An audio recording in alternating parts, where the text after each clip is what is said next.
സംസ്ഥാനത്ത് പൊതുജനാരോഗ്യ മേഖലയിൽ ഗുണനിലവാരം കുറവെന്ന CAG നിരീക്ഷണം. ഡോക്ടേഴ്സ് ഉൾപ്പെടെ ജീവനക്കാരുടെ കുറവ് രൂക്ഷമാണ്. സംസ്ഥാനത്ത് റവന്യൂ ചെലവ് കൂടിയതായി വാർഷിക ധനകാര്യ പരിശോധനാ റിപ്പോർട്ടിലും പരാമർശമുണ്ട്. 2024 പൊതുജനാരോഗ്യം, വാർഷിക ധനകാര്യ പരിശോധന എന്നീ CAG റിപ്പോർട്ടുകളാണ് ഇന്ന് സഭയിൽ വെച്ചത്. പൊതുജനാരോഗ്യ മേഖലയിൽ 2022 വരെയുള്ള കണക്കുകളാണ് പരിശോധിച്ചത്.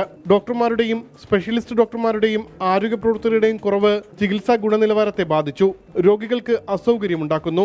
ഏറ്റവും കുറഞ്ഞ അവശ്യ സേവനം പോലും പല ആശുപത്രികളിലും ലഭിക്കുന്നില്ല. ആർദ്രം മിഷൻ ഉദ്ദേശ ലക്ഷ്യങ്ങൾ നിറവേറ്റുന്നില്ല.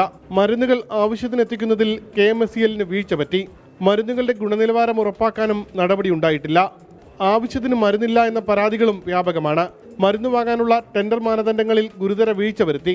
മരുന്നു കമ്പനികളിൽ നിന്ന് ഈടാക്കേണ്ട 1,64 ലക്ഷം രൂപയുടെ പിഴ KMSEL ഈടാക്കിയില്ല എന്നും CAG കണ്ടെത്തി. 2023-24 വർഷത്തെ CAGയുടെ വാർഷിക ധനകാര്യ പരിശോധനാ റിപ്പോർട്ട് പ്രകാരം സംസ്ഥാനത്തെ റവന്യൂ ചെലവ് കൂടി. 0.48% കൂടിയത്. മൂലധന ചെലവ് 2.94% കുറഞ്ഞു. GST വരുമാനം 3.56% കൂടിയെന്നും CAG കണ്ടെത്തി. 24 തിരുവനന്തപുരം.